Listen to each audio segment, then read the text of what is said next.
Assalamu alaikum, my YouTube family. How are you? Hope so you are doing well. Again, I'm here with an exciting lecture about learning style and strategies. In our previous lecture, I had done individual learner differences. So उनमें थोड़ा सा learning styles and strategies पे बात हुई थी, तो I told you कि मैं ये वाला लेक्चर इंशाल्लाह जल्दी पोस्ट करूंगी। ये बहुत इंपॉर्टेंट लेक्चर है एसएलए के स्टूडेंट्स के लिए। एसएलए के अलावा जो दूसरे एजुकेशन फील्ड से रिलेट करते हैं, जैसे बीएड के स्टूडेंट हो गए या फिर एजुकेशन के स्टूडेंट हो गए, तो उनके लिए ये लेक्चर बहुत इंपॉर्टेंट है। So first of all please subscribe my channel and press the bell icon also. I think without wasting time I should start my lecture. तो चलते हैं अपनी फर्स्ट स्लाइड की तरफ। So first is brainstorming. Actually people differed in cognitive abilities. लोग जो है ना वो अपनी मेंटली जो एबिलिटीज हैं उनमें बहुत डिफरेंट होते हैं। एक इंसान जो है ना वो दूसरे इंसान से डिफरेंट होता है। जैसे हमने इंडिविजुअल डिफरेंसेस में पिछले लेक्चर में पढ़ा था कि हर इंसान की सीखने की सलाहियत जो है वो डिफरेंट होती है, हर एज के लिहाज से, उसकी अपने कल्चर के लिहाज से, या फिर उसकी अपने कुछ पॉइंट ऑफ व्यूज होते हैं। तो यहाँ पे है जी, people define cognitive abilities, they also different in the ways they prefer to use their cognitive abilities. कि वो मुख्तलिफ उनके पास रास्ते भी होते हैं कि वो किस तरह अपनी एबिलिटीज को यूज करते हैं। Different people prefer different modes for processing information. लोग डिफरेंट मुख्तलिफ तरीकों के साथ अपनी इंफॉर्मेशन को प्रोसेस करते हैं, यानी सीखते हैं। सीखने का किसी का तरीका किसी को चीजें देख के याद होता है, किसी को चीजें रट्टा मार के याद होता है, किसी को चल फिर के चीजें याद होती हैं, किसी को मतलब डिफरेंट वेज होते हैं जिससे लोग जो है ना वो चीजें सीखते हैं। हर एक इंसान अपनी मेंटली जो कॉग्निटिव एबिलिटीज है उनको डिफरेंट तरीके से यूज करता है। सो लर्निंग स्टाइल्स क्या हैं जी? Learning style is a biologically and developmentally impose set of characteristics that make the same teaching method wonderful for some और एंड टेरेबल फॉर अदर्स। अब ये जो है कुछ टीचिंग मेथड्स तो ऐसे होते हैं जो बच्चों को बड़े अच्छे से समझ आ जाते हैं।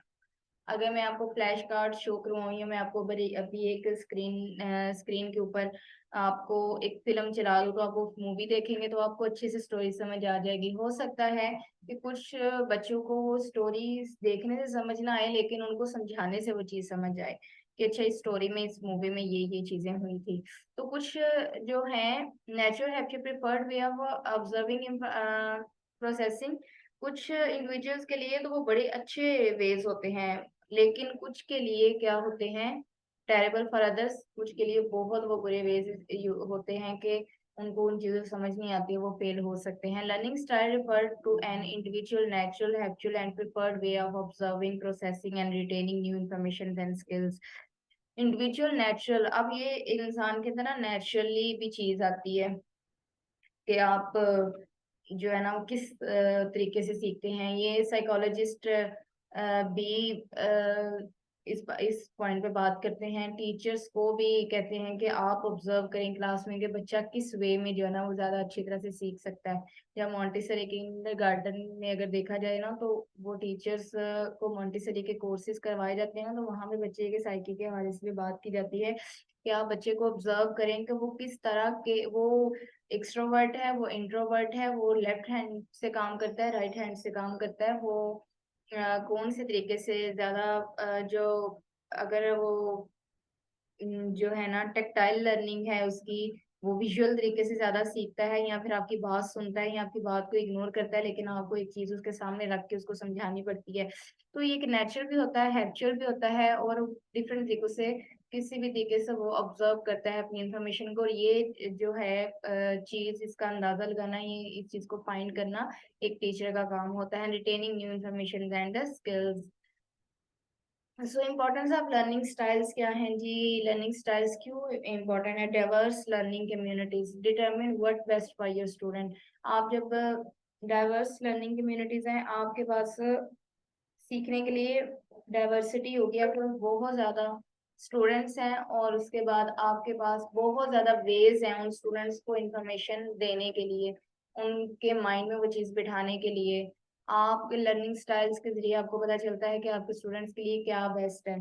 अब एक क्लास है 20 स्टूडेंट्स की या 30 स्टूडेंट्स की, तो वो 30 स्टूडेंट्स जो हैं वो टीचर्स अगर क्लास में खड़े होके आप उस बच्चे को एक लेसन पढ़ के सुना रहे हैं, तो हो सकता है उसमें से 10 या 15 बच्चे ऐसे हों जो उस लेसन को अच्छी तरह से नहीं सुन रहे।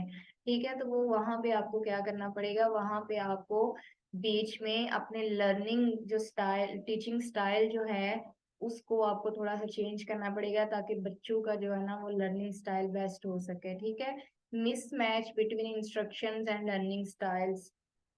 अगर आपकी इंस्ट्रक्शंस और लर्निंग इंस्ट्रक्शंस में ही कोई मसला है, तो आपका जो टीचिंग स्टाइल है वो भी अच्छा नहीं है, तो बच्चों का लर्निंग स्टाइल भी जो है ना उसमें भी मसले पैदा हो सकते हैं।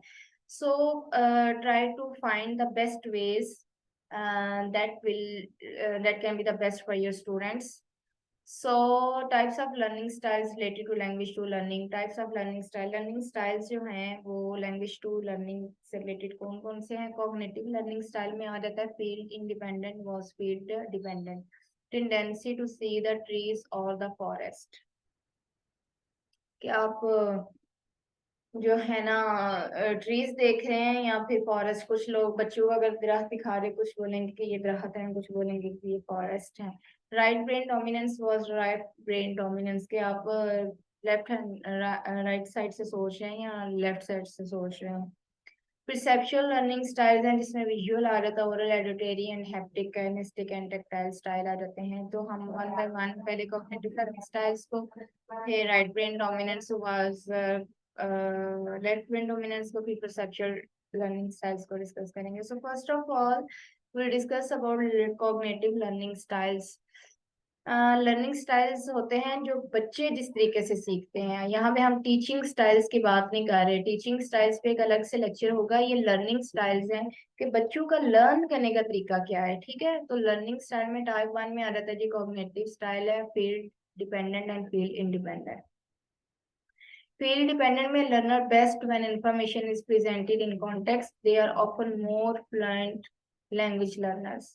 अब फील्ड इंडिपेंडेंट में है कि लर्नर बेस्ट लर्न्स बेस्ट तब अच्छा याद होता है when information is presented in context। Context के अंदर अंदर आप इंफॉर्मेशन दे रहे हो। ठीक है, और फील्ड इंडिपेंडेंट को बता के फिर मैं इनको जरा कंपैरिजन बताती हूँ। Learns most effectively step by step and with sequential instruction. They are often more accurate language learner. अब यहाँ पे क्या है, field independent learners are actually more socially oriented than field independent ones। जो फील्ड इंडिपेंडेंट के लोग होते हैं, they pay more attention to social cues, they like to be with others and they seek learning and vocational experiences that put them in contact with people.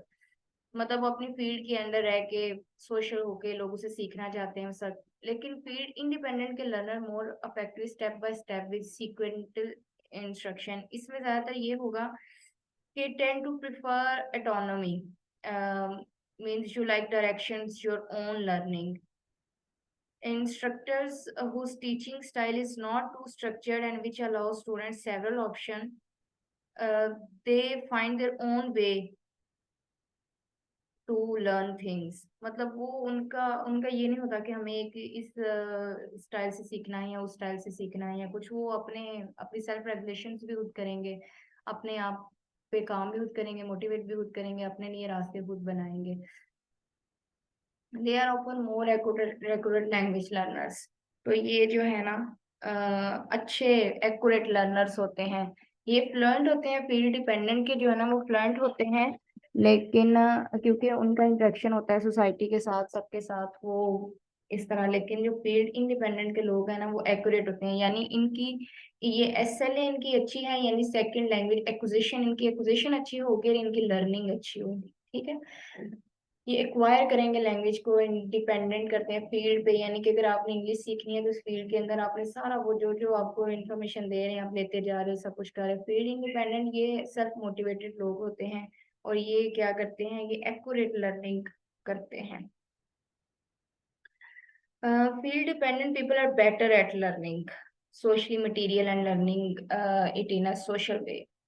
Field independent people are less reliant on being provided with a structure to the subject and are more self motivated.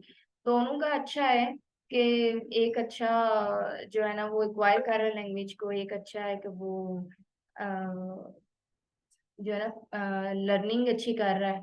तो cognitive learning style में feel independent और feel dependent दोनों के अपने अपनी जगह फायदे भी हैं और नुकसान भी हैं। सो नेक्स्ट मूव करते हैं जी, हमारे पास है कॉग्निटिव स्टाइल में एनालिटिक और ग्लोबल है। Work more effectively alone at his own pace. Analytic यानी आप अकेले बैठ के जो है ना वो चीजों को सोचते हो, ऑब्जर्व करते हो और वो चीजों को सीखते हो।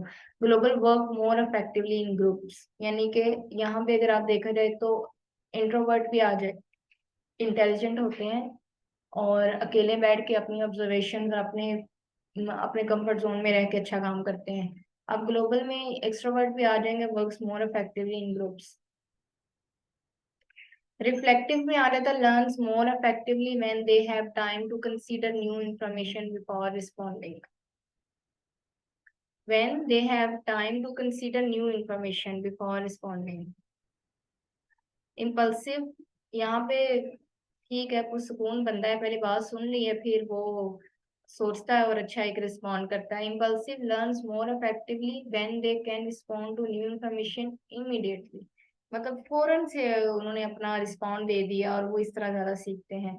As language learners they are risk takers.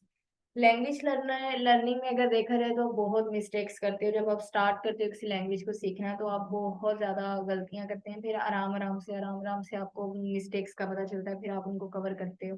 तो जो लैंग्वेज लर्नर्स होते हैं वो इम्पल्सिव होते हैं और उनको होना भी चाहिए। अगर वो रिफ्लेक्टिव हो जाएं तो वो कभी भी लैंग्वेज सीख नहीं सकते। अगर वो कहेंगे व्हेन टाइम कंसीडर करेंगे जी न्यू इन्फॉर्मेशन रिस्पॉन्ड करने के लिए, वो पहले अपने माइंड में थॉट प्रोसेस पूरा पुरसुकून माहौल है जी, फिर उतने में तो उसका कॉन्फिडेंस भी लो हो जाएगा। तो लैंग्वेज लर्नर्स जो है ना वो इम्पल्सिव होने चाहिए और वो इम्पल्सिव ही होते हैं अगर वो अच्छे लर्नर्स बनना चाहते हैं।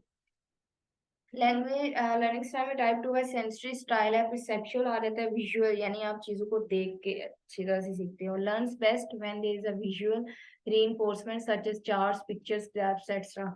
आपने क्लास में अगर बच्चों को पढ़ाना है, आपने कुछ सिखाना है, तो आप क्या करेंगे, सिर्फ आप बच्चों को सिर्फ बुक लेके उनके ऊपर उंगलियां रखो जी ऐसे ऐसे नहीं पढ़ाएंगे। आप क्या करेंगे, आपके पास क्लास में फ्लैश कार्ड्स होने चाहिए, चार्ट्स होने चाहिए, आपकी क्लास में कोई टैबलेट होना चाहिए, कोई टीवी होना चाहिए, जिसकी वजह से आप वो वाली चीज सिखा सके तो बच्चे ज्यादा अच्छे से सीखेंगे। ठीक है। Auditory learns more effectively by listening to information. अब कुछ ऐसे स्टूडेंट्स होते हैं जो चीजों को बोलने से सीखते हैं। अगर आप उनको पढ़ाएंगे, उनको चीजें बताएंगे तो वो ज्यादा अच्छे से सीखेंगे, अगर उनको विजुअल एक्टिविटीज की जरूरत भी नहीं होती। लेकिन अगर एक क्लासरूम का अगर देखा जाए जो मिक्स स्टाइल होना चाहिए। Tactile learns more effectively when there is an opportunity to use manipulative resources। जैसे क्लास में ये ब्लॉग्स, मॉन्टेसरी लेवल पे टीचर्स जो है ना वो ब्लॉग्स से बच्चों को सिखाती हैं कि ठीक है इसमें से 10 ब्लॉग्स रखती है, 9 किधर है, 8 किधर है। तो ऐसे जो है ना वो बच्चे ज्यादा अच्छी तरह से सीखते हैं। काइनेस्टिक में होता है कि learns more effectively when there is a movement associated with learning. अब आपने बहुत ज्यादा लोगों से सुना होगा, वो कहते हैं हमें चल पी के ज्यादा अच्छे से याद होता है, एक जगह बैठ के अच्छे से याद नहीं होता। तो वो बॉडी मूवमेंट जो है ना वो एसोसिएट करती है लर्निंग के साथ। इसमें जी सेंसिस स्टाइल टाइप 2 में इन्वायरमेंटल भी आ जाता है। Physical sensitive to learning in environment such as light temperature furniture. हाँ जी। अब ये भी प्रॉब्लम है कि अगर आप कुछ लोगों को ना बड़ी अ, मतलब आदत होती है कि नहीं हर चीज सेटल पड़ी हो एक टेबल के ऊपर, वो जब पढ़ने बैठेंगे आधा घंटा उधर ही लगा देंगे कि पहले बिल्कुल टेबल साफ हो, चीजें बिल्कुल एक सेटल जगह पे पड़ी हो, पूरा रूम साफ हो, सेटल हो, लाइट अच्छी आ रही हो, फर्नीचर अच्छा सा सेटल हो, टेम्परेचर अच्छा है, ज्यादा गर्मी में नहीं पढ़ा जा रहा, ज्यादा सर्दी में नहीं पढ़ा जा रहा। अगर हो सकता है कि कुछ बच्चों मतलब जैसे मैं खुद हूँ, फैन चला हो या फिर कुछ भी, तो मैं नहीं पढ़ सकती। तो ये वाली चीजें होती हैं। सोशियोलॉजिकल है sensitive to relationship with in the learning environment. Learning environment इसमें देखा जाए तो क्लासरूम में अगर बच्चे का दिल ही नहीं लग रहा, अगर एक टीचर के साथ बच्चे का बॉन्ड ही अच्छा नहीं है, तो उस इन्वायरमेंट में या फिर वो इतना टॉक्सिक इन्वायरमेंट है। आपके घरों के माहौल भी देख लें तो अगर कुछ घरों के माहौल भी पढ़ने लिखने वाले नहीं होते, बच्चा पढ़ने वाला लेकिन जो है ना वो इन्वायरमेंट लर्निंग इन्वायरमेंट ही नहीं है, वो बच्चा कैसे उस चीज को ऑब्जर्व करेगा या पढ़ेगा। हो सकता है कि वो मेंटली बड़ा अच्छा हो, चीजों को ऑब्जर्व करने वाला हो, लेकिन घर में एक टेंशन वाला माहौल बना हुआ है, या फिर आपके क्लासरूम में आपके रिलेशंस अच्छे नहीं है, क्लास फेलोज के साथ, टीचर्स के साथ आपका बॉन्ड अच्छा नहीं है, तो वो बच्चा अच्छे से नहीं पढ़ सका, उसका उसका जो लर्निंग है वो मुतासिर होगी। सो इन्वायरमेंट, लर्निंग इन्वायरमेंट बच्चे के लिए सूटेबल होना चाहिए, उसका जो इन्वायरमेंट है वो बेस्ट होना चाहिए, वो ये पता होना चाहिए कि वो कौन से वे में सीखता है। उसको मत टोकें कि तुम चल फिर के क्यों याद कर रहे हो, आराम से बैठा नहीं जाता। हो सकता है उसका लर्निंग स्टाइल ये हो, कुछ बच्चे ब्लॉग से या फिर उन रिसोर्सेज से सीखते हैं, कुछ बच्चे जो ना वो सुनने से सीखते हैं। तो ये सारी चीजें जो है ना वो आपको पता होनी चाहिए कि आपके बच्चे में क्या लर्निंग थ्री में है। पर्सनैलिटी स्टाइल्स एंड टॉलरेंस और of ambiguity refers to how comfortable a learner is with the uncertainty.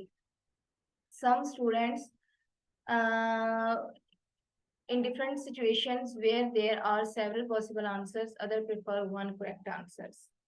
अब जो है ना, how comfortable learner is with uncertainty. अच्छा, अब यहाँ पे ना और भी चीजें आ जाती हैं कि एकदम से आपने उनको सरप्राइज टेस्ट दे दिया जी, ठीक है। अब कुछ बच्चे तो सिचुएशन को जो है ना वो हैंडल कर लेंगे, लेकिन कुछ से वो हैंडल नहीं होंगे।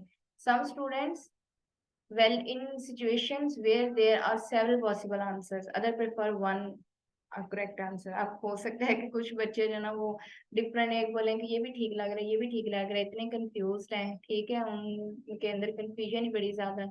अब कुछ बच्चे बिल्कुल, जैसे अगर इनमें ये वाला स्टाइल देख लें, एनालिटिक। अब यहाँ पे बच्चे क्या करते हैं, affective lone at his own pace अपने, तो वो उनकी ऑब्जर्वेशंस भी अच्छी होगी, और वो जो है इसका एक correct answer, prefer one correct answer. अब वे देर आर सेवरल आंसर्स, कुछ कहते हैं कि ये भी लग रहा था, ये भी लग रहा था, ये भी लग रहा था, तो ऐसे नहीं होता। Right and left hemisphere dominant study, left brain dominant learner tend to be more visual, analytical, reflective and self-reliant. Left brain वाले क्या होते हैं, ज्यादातर visual होते हैं, analytical होते हैं। अब एनालिटिकल में भी देखा जाए तो ऑब्जर्वेशंस होती हैं, वो लोगों को देखते हैं क्या कर रहे हैं, वो चीजों को समझते हैं देख के, तो फिर वो जो है ना रिफ्लेक्टिव होते हैं, पीसफुल माइंड होता है उनका, सेल्फ रिलायंट होते हैं, यानी फील्ड इंडिपेंडेंट में भी आप इनको कह सकते हैं, आ जाते हैं। तो ये फोर स्टाइल जो है ना लेफ्ट ब्रेन वाले होते हैं। राइट ब्रेन ब्रेन वाले क्या होते हैं, राइट ब्रेन वाले होते हैं डोमिनेंट लर्नर्स होते हैं, tend to be more auditory, global, impulsive, interactive. इसमें आप इंट्रोवर्ट को ले लेफ्ट ब्रेन वाले इंट्रोवर्ट हो सकते हैं, राइट ब्रेन वाले एक्सट्रोवर्ट हो सकते हैं, कि इंपल्सिव होते हैं, बहुत इंटरेक्टिव होते हैं, हर एक के साथ मिलना जुलना, यहाँ पे फील्ड डिपेंडेंट आ सकता है, ठीक है। ग्लोबल होते हैं यानी एक्सट्रोवर्ट होते हैं, और ज्यादातर सुनने के मतलब आपने बात सुनी फौरन से रिएक्ट किया। और राइट ब्रेन वाले ज्यादातर अच्छे होते हैं लैंग्वेजेस में, ठीक है। और ये जो लेफ्ट ब्रेन वाले हैं ये ज्यादातर साइंसेस में और मैथमेटिक्स में और इस तरह की चीजों में ज्यादा बेस्ट होते हैं। सो कंक्लूजन है हमारे पास, learning styles and strategies are very important in the education sector. A good education system should be align to the student learning style to that the best outcome can be realized at the end of the evaluation। तो आप जब evaluation लेते हैं तो अगर आपका learning style अच्छा है, टीचर लर्निंग स्टाइल को समझ गई है, उसके मुताबिक अपने टीचिंग मेथड्स को उसने चेंज किया है, टीचिंग मेथड उसके मुताबिक बनाए हैं, और उसी मुताबिक वो टीचर डिलीवर कर रहा है अपने लेक्चर्स, तो ये जो है बच्चे की एवेलुएशन बेस्ट होगी, आपका आउटकम अच्छा आएगा आपके स्टूडेंट से। तो जब भी कोई बच्चा डिफरेंट तरीकों से चीजें सीखता है तो उसको कभी मत टोकें, बल्कि आप बच्चे की जब क्लास में बच्चा जाए तो मेरे ख्याल में सबसे पहले टीचर को उसका कुछ टाइम लगा के ये देखना चाहिए कि बच्चा किस स्टाइल से सीखता है। फिर और वैसे भी क्लासरूम्स में तो मिक्स टीचिंग स्ट्रेटजीज यूज होनी चाहिए, ताकि बच्चों की सारी जो जिस तरह भी बच्चा सीख रहा है वो सीखे। सो होप सो आपको आज का लेक्चर पसंद आया होगा। अपना बहुत सारा ख्याल रखिए, अपने गाँव में याद रखें, चैनल को सब्सक्राइब करना मत भूलें। अल्लाह हाफिज।